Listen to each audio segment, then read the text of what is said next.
All right, team. Scoop is back. We're going to be going through all of the teams. They're going to be very well in section here. We're going to kick it off with the Broncos. Scoop had a cracking year last year, 129th. Was my arch rival throughout the entire year. I just snuck in there at 101st myself. But yeah, so plenty of good information coming from Scoop. These are his projections here. So this video is going to be a lot of him talking and finding out sort of where he's at, because you get a lot from myself. So it's nice to have someone else on our channel. So welcome in, Scoop. How you been? What's new, and how excited are you for the season? Oh, I'm keen, Jamie. I'm keen. It's good to be back. 2024 has rolled around, and that means the preseason's just around the corner. And yeah, what better way to get stuck into some numbers? So yeah, the Broncos and the Bulldogs will be going through today, I think. And there's a couple of guys in there who should be quite interesting. I think I think there's going to be a lot of guys that are going to be fringe cash cows, and we're just going to have to put our noses down and pick the right ones. Yes, just talk us through the colors that you've got here. Yeah, so blue I've got down as elite gun, like just no brainer if you want to buy them or not. Payne Haas is the one on there. I've got the light green as potential cash cows, but a bit riskier, and then just the solid green as just tick them in your team. Yeah, beautiful Piakura down there. Cool. All right, let's just go through from the top then. Jesse Arthurs, there's a little bit of a chat around him potentially at center or the wing position. Do we avoid this man? Oh, well, if he is on the wing, yeah, definitely avoid. But I have heard some more centre chat around him in the last couple of weeks, so it will be interesting because he is a bit cheaper than Mariner and Hoto. So if he does end up there, I think he usually scores sort of low 30s, around that 30 point. And in a very good Broncos attacking team, maybe he does a little bit better. So if he's named at wing like last year, same old avoid. If he's named at centre, take a second look at him because there aren't that many good centre options going around at the moment. That was a big thing with him was people were looking at him in that grand final and how well he played and how much he helped them. So yeah, there could be a little bit of bias in that from one game, but for the majority of his statistical games there, he's very, very low at that point. And as we get through the video, guys, we've got the pack predictor as well, which he's come up with. And at this stage, it's all obviously a little bit of a working it out from last year, but then some potential guesses at this stage. So this will change throughout the preseason as well. But it's great when you're looking at that full top 30 squad to be able to work out sort of where guys are going to sit, especially those forward minutes. Because if you can get a guy that averages great minutes, we know that they're going to make a lot of money in our sides due to their consistency. Fletcher Baker is one of those men that we need to speak about now. At 360K, he comes in fairly cheap, price at 26, coming over from the Roosters. So there's a few things going his way with Flegler leaving and him changing club and potentially a bigger minute role. What are your thoughts on him? I don't mind him if he starts. He's pretty much just a lock in your team. On the bench, it's sort of a little bit harder to see. I think that he or Kobe Hetherington or Corey Jensen will pick up more of Flegler's minutes. And at this stage, I think Jensen will probably start there. But Fletcher Baker seems like he'll slot in for a decent few minutes because I mean they brought him over from the Roosters for a reason. Flegler's leaving, that he needs to be replaced in some form. So I think he does have some value. I just don't quite know if it's sort of that 8 to 10 points we're looking for. It just depends where how the pack lines up, I guess. Yeah, I probably see him taking Jensen's role off the bench, hey, and even if he starts, I don't see a difference between his minutes. I'd say starting or off the bench personally. Maybe it's a couple of minutes, but yeah, his PPM's pretty solid. If we can get that sort of 40 minutes, I think that's enough to get some pretty clear sort of eight points of value at minimum, maybe that 10 or so. But yeah, he's definitely someone to keep on our radars, and I'm sure with this team, we'll find out more through trials, more just listening to Kevy Walters as well. Paddy Carrigan, 57.8 is what he's priced at. He broke out last year. Can he maintain that, or can he go even to the next level of sort of Isaiah numbers? I think he can definitely maintain it for sure. I mean, we saw what he did last year. He was Mr. Consistent, showed up every week, did fantastic in Origin, and honestly, with he played a couple of games at the edge at the end of last year as well. So if they do any mixing about and he shifts to edge for 15 minutes, who knows? Maybe they could even boost his minutes a little bit with Flegler leaving as well. So I think very little chance he goes down, and some room for improvement into maybe the low 60s. So don't know if I'd want to quite start with him as like a guy who's just below a captaincy option. It costs a lot of money, but he's a very solid player. Just shows how amazing Isaiah Yo is, isn't he? Because there's just no other guys out there that can go that full 80 at 13. You'd think Carrigan to be able to, but he still is nowhere near those minutes for the most part. Cobbo, 41 average, so it's a pretty high number. Do you expect more of the same for him? Yeah, to be honest, there's very few wingers you want to bring in that aren't very cheap. Selwyn Cobbo has, I guess, more of a fantasy friendly game than most, but yeah, priced at 41 already. He's probably one I'm looking for if he goes for 4 or 5 games without a try for some reason, dips 100K every chance, then he goes on a run and makes that back. So one to monitor, but not to start the year. For sure. Payne Haas, is he a guy that you're looking to start with this year? He seems to score super well at the beginning of every season. I just can't see anybody who's going to push past early season in the mids. It's just he went to almost the next level last year. We've seen him be consistent one or even slightly over 1 ppm per game. And last year he went up to what was it, 1.08, which is enormous. And I don't think he had basically any try assists or anything. I think he had like one or two all year. So I mean, early season, it's all played through the middle. If he goes over for the odd one or gives an offload assist to somebody going through the line, he could push high 60s at least for the first few rounds. Yeah, and he comes in about 100K more expensive than he did the previous year. So last year was an absolute slam dunk sort of value plus Top Gun. This year, you're just getting him in for the points, you'd say here. And I suppose the only thing that I think would push people away from Haas is how many mid-range and cheapies are in that mid position. And you know, maybe there's another position that's kind of lacking in cheapies. So you might have to get a gun in that position. That's probably the only thing that will sway me away from him. But I think likely he's in my side as well. Hetherington. Yeah, I suppose the thing with Hetherington for me is I see him obviously more of that sort of 13 plug a hole kind of player, whereas Baker is that out and out front rower, which is what he's replacing with Flegler. So Hetherington, does he end up getting more minutes, or does he kind of maybe gain sort of 5 or so extra and plays a similar role to last year? Yeah, I think there's less likelihood that he will get more minutes over someone like Fletcher Baker and things like that. I think the outcome we'd be looking for is if he moved to lock and Carrigan moved to prop. But honestly, I think that's not very likely given they went out and bought Fletcher Baker. So one to look for if that does happen. Otherwise, probably just go the other guys. You know, as you've got their PPM really low in those bigger minutes games, isn't it? In the end, well, last year was. Yeah, it's a funny thing because Carrigan and Haas eat up so many minutes. He probably needs at least 50 minutes at lock to be all right. And with those two big boppers there, I don't know whether he would. Yeah, for sure. And then maybe even Jensen seemed like a bit of a goer. He could even increase 5 or 10 as well. DeLuis Helder at 450. So he's kind of pushing for that spot that Dean Mariner's looking at as well, and Jesse Arthur's as well, as sort of what, two spots between four of them, including Corey Oates. Do we see much value in him if he gets a spot, or is that 450 just too high now? I prefer Mariner. There is some upside, and given Herbie did so well on that left side last year, I think there is some upside for him. Just I just don't love it quite as much as some of the other options there. Yep. Jaden Hunt, we're just needing injuries for him to get a chance. And then even if he does get a chance, we need to watch him for a few games, right? Yeah, surely. Yeah. Corey Jensen. So 466, probably a bit too expensive for us to even look at this point, even if he does get a few more minutes.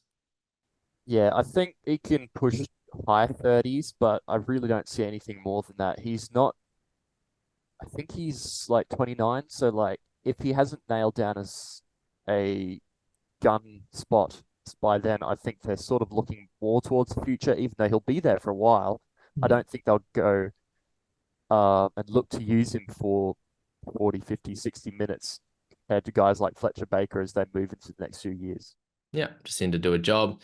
Jockey Madden, we just need an injury to Reynolds for him to be any type of relevance, right?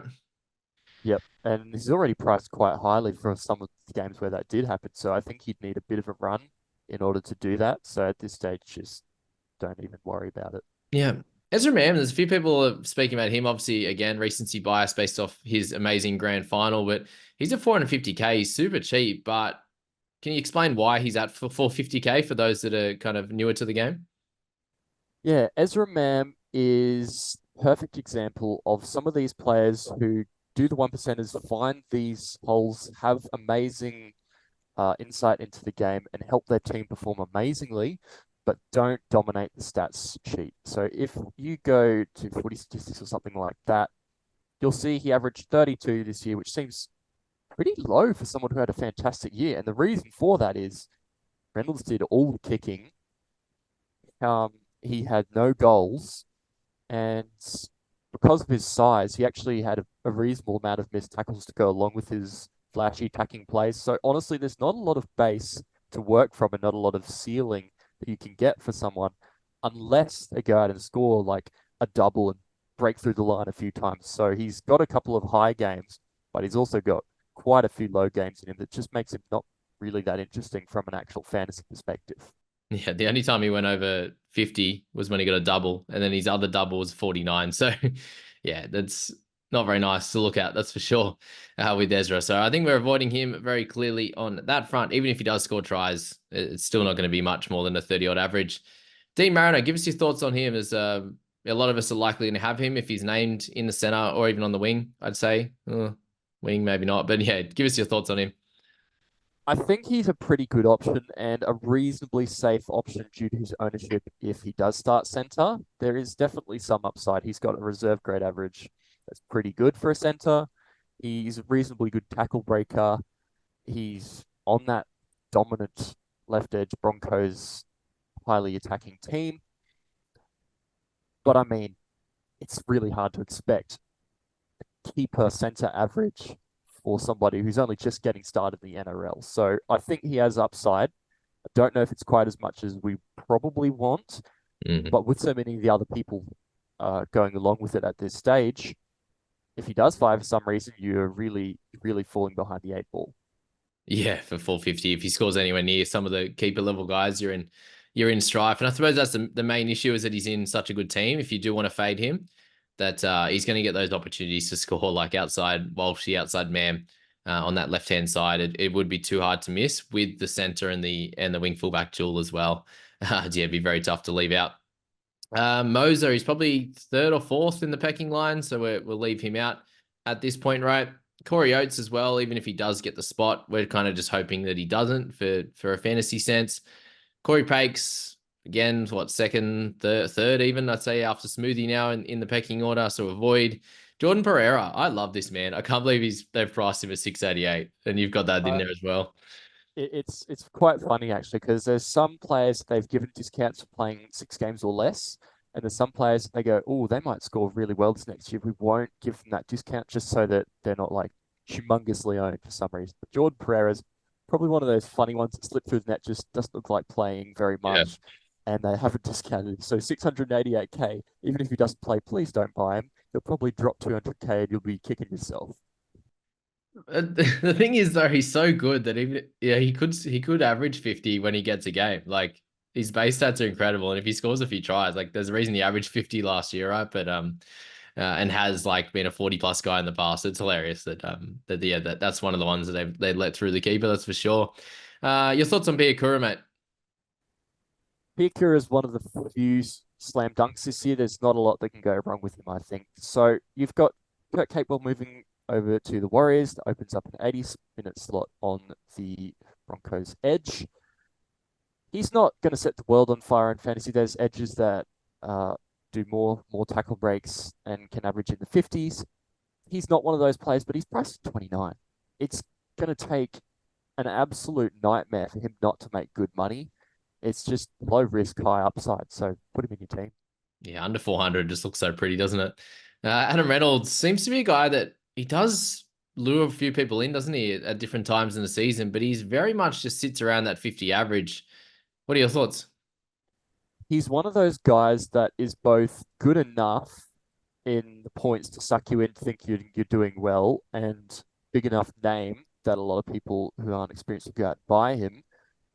But if you buy Adam Reynolds and chuck him in your team over like, say, a DCE even, not even thinking about like the top guys like Cleary, Mm. he's just gonna lead you points for somebody who doesn't have much upside compared to the other guys in that position.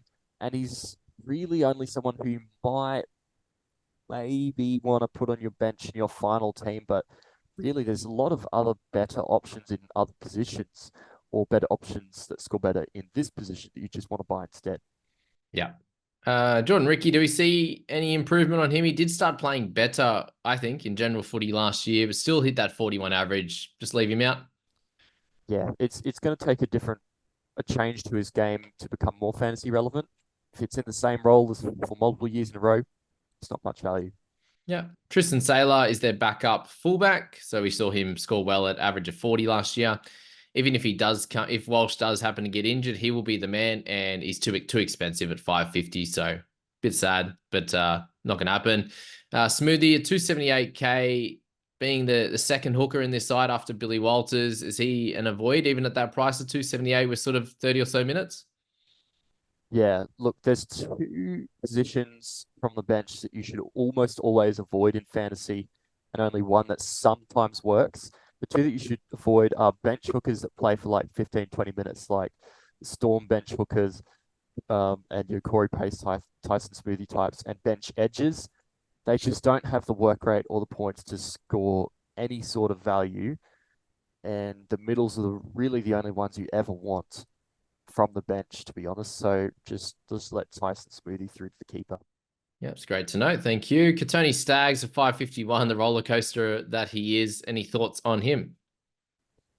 I think he priced himself out of contention. Like we thought he'd do not too bad at the beginning of last year, but he just kind of middled along and didn't do a lot until late season. And then he had a couple of huge games. I think he had like a 3 game average of 70 or something like that. And then because of that late season, they actually priced him up a little bit. So yeah, it's just not really somebody that I want to look at that price. Can't believe they priced him up. Marty Tabau, he's going to play a few minutes off the bench. Not relevant. Ben Takura at 230, likely one of the last in this top 30, right? So avoiding for now. Reece Walsh at 664. Do you see much upside in him?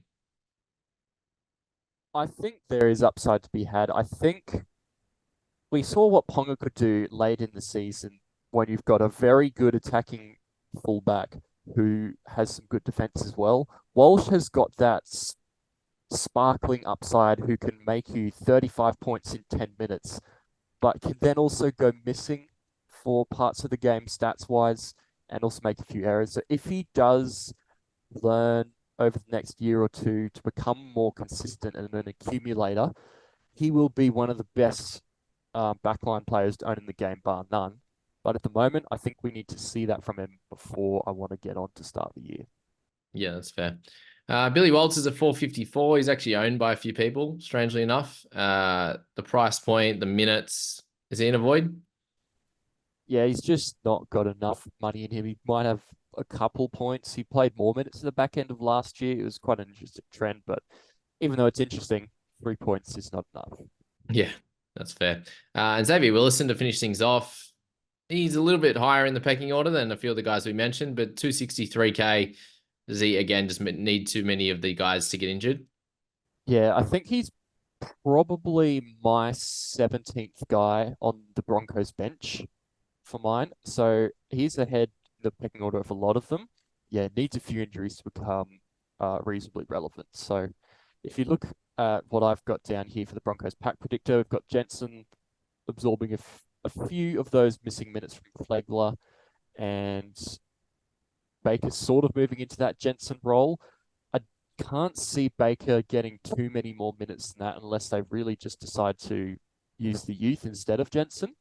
And the rest is pretty standard. Carrigan's going to play big minutes. Haas is going to play big minutes. Piakura is going to play 80 and be really valuable. Baker's probably the only one you'd want to look at if he manages to get some more minutes. So, yeah, not too bad, but Piakura full steam ahead. Baker maybe. It's a tough bench, isn't it? You're even looking like there, Hetherington with 25. Like, does he probably get more minutes? And I suppose the question is who's it taking off? And Xavier Wilson with 15, that probably makes sense that one of these guys has to go low. But does Hetherington somehow sneak 30 odd, and you've only got Jensen and Baker at 40 and 35, so they're both fairly low at that. And you can't really see Haas playing any less minutes than that. Yeah, Pika and Ricky. when you've got a pack leader in Flagler, an Origin player was a really really important part of this Broncos team late season, if they leave, why would the other leaders go down? Like it just doesn't make sense. So it has to come from the rest of the bench and how it's made up. You can't expect Haas or Carrigan to make way to get some of these fringe guys bigger minutes. Just doesn't make sense. Yeah, that's right. Yes, it definitely makes Fletcher Baker a slightly interesting, might not have enough value, but you'd imagine there's a little bit there. So at worst, he'll make a bit of money as a guy that you can start with and not have to use a trade on, to bring in to make that money. So yeah, it's interesting. Let's see how many extra guys pop up across the season, because he might be a guy that you could just let go through and kind of see what happens. So yeah, it's a very interesting pack predictor. Thanks for that, and good to have all the value in there as well as as what you think they'll end up with if they keep that PPM. So yeah, it was a great start there, Scoop. The Broncos, a very interesting team. They're going to be fun to watch again this year. And where do you have them in your ladder this year? Do you have them kind of minor premiers or second or third? I think I think losing two really important players in Flegler and Farnworth will impact them a little bit more than they think, but I still think they're top of the tree. I reckon I have them fourth. Still top. And Capewell. There you go. Three Yeah, gone. true. So yeah, fourth for me. That's fair. I'll slot them in. I'll slot them in second. I think they'll win a lot of games again. Panthers will just be there again, won't they? So wild times. All right, we'll leave that one there and we'll get into the Bulldogs. Will be our next team coming up.